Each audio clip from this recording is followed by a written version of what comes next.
My name is Megan, and I am a senior at McNeese State University. And in the fall of 2020, I completed a service learning project with victims and survivors of domestic violence. Budgeting made easy recovering from financial abuse is that project, and I'm so excited to share it with you today. My purpose, passion, and career is dedicated to working with victims of domestic violence. So I knew my project had to be centered around that. So to begin my project, what I did was I met with non-residents of June and Jenkins Women's Shelter, which is a domestic violence shelter in the area. And I asked them a series of questions, including like, what made you reach out for services? What type of victim services did you receive? Of those, what has been the most valuable? What has been the least valuable? And then my number one question, which is, what do you need? And the number one need from 100% of those surveyed said that they need help with financial issues and financial stresses as a result of being victims of financial abuse. Financial abuse is not often talked about, but it is defined by the preventing victims from acquiring, using, or maintaining financial resources.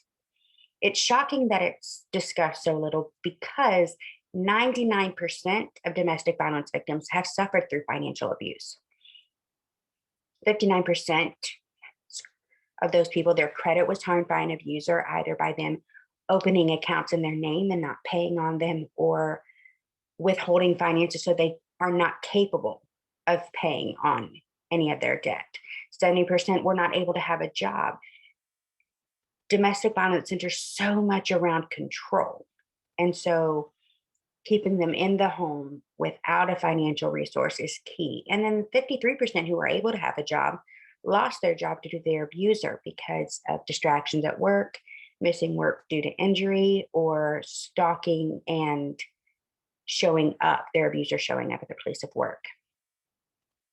Financial abuse results in like having no essentials. You can't afford food, clothing, hygiene products. You go into critical debt, and then you have bad credit because you can't pay on that debt. You don't have the financial resources required to leave, and your abuser normally prevents you from earning a degree or even from having a career. So I knew I wanted to go into it with some objectives. And given the information I had got from them, I decided that what we really need to do is start with setting some goals. What are they looking to achieve? What do they need with their finances to make them feel safer and more in control? We needed to evaluate their debt versus income ratio, give them some money making tips, teach them the importance of having a support system and accountability, and how to create a budget and stick with that budget. The way we went about it is we had created a budget planning seminar. In that seminar, they were given a resource binder, and this binder had information on local banks in the area, what they require to open an account, how important savings accounts are, and tips and tricks to getting a rainy day fund and building a savings account, even if it's just a little by little. We also shared stories. This was very important because as a domestic violence victim, it's important that you know that you're not alone. Discussing finances and financial abuse can be embarrassing and it can be intimidating, but it's good to know that if 99% of abuse victims have been through financial abuse, then chances are we all have, me included. So you're not alone in this.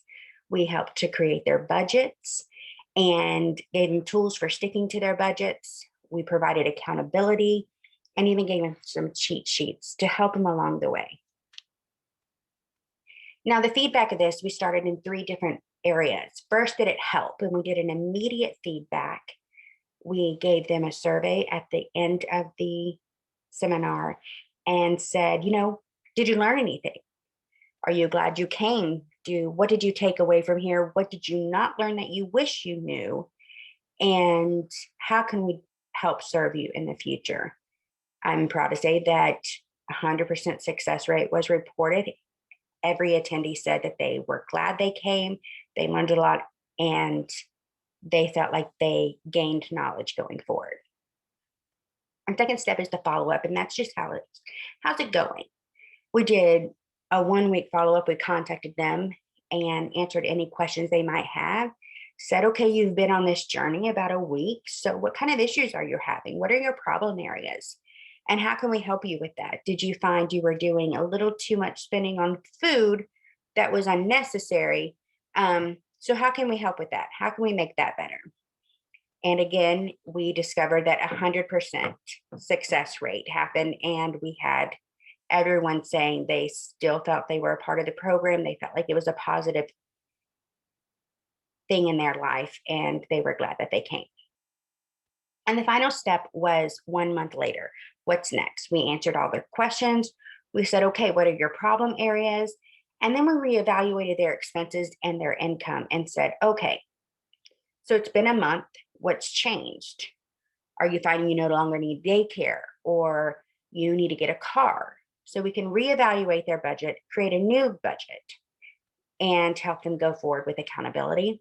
Again, 100% success rate that we were so proud to report. So then we had a discussion. I had a discussion with the volunteers that assisted with the seminar, and we said, okay, reflection time. So what worked? What did we do that we think worked, and what can be improved? And then we reviewed the feedback from the attendees, and we went to pinpoint our successes and also where we felt like we were lacking a little bit. What was missing? What can we put in future seminars? And then we brainstormed some additional programs, couponing classes and meal planning that can help cut the cost of spending. And then we said, like, where are the attendees now after all the follow-ups? Where are they succeeding and where are they struggling? And what can we do to hone in on that and focus for future seminars? Then we did some program tweaks, and the needs assessment was repeated. So in conclusion, so happy to report 100% success rate. Everyone who attended said that they benefited from it, they learned something from it, they were glad they came. And 70% of that said that they would happily return again. They want to know when the next one is because they will be there, even if it's the same information.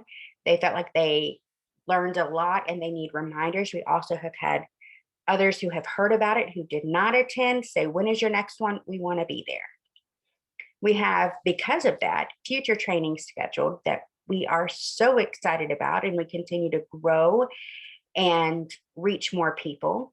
And then we also have an online seminar in the works because of COVID-19. We're having to switch some things around, and we thought it'd be better to have an online program available too for those who cannot attend safely in person. And so just one more thing, knowing when it comes to domestic violence that 1 in 4 of every female and 1 in 9 of every male have been victimized by domestic abuse. It stands to reason that you or someone you know is suffering in an abusive relationship. So if you are, there's help. And I've included the number to the National Domestic Hotline. This is a completely confidential phone number where you can call, discuss your issues, and they can point you to resources in your area that will give you help.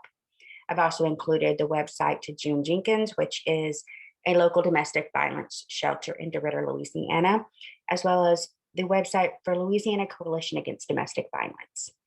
They have tons of resources on their site for ways you can get help, ways you can be helped if you're in an abusive situation or assisting someone who is. And you'll see that I've also included my portfolio that has a step-by-step process of how this service learning project went, if you'd be interested in checking that out and see step-by-step how we got to where we are. Thank you so much for taking the time to join us, and I hope you have a wonderful day.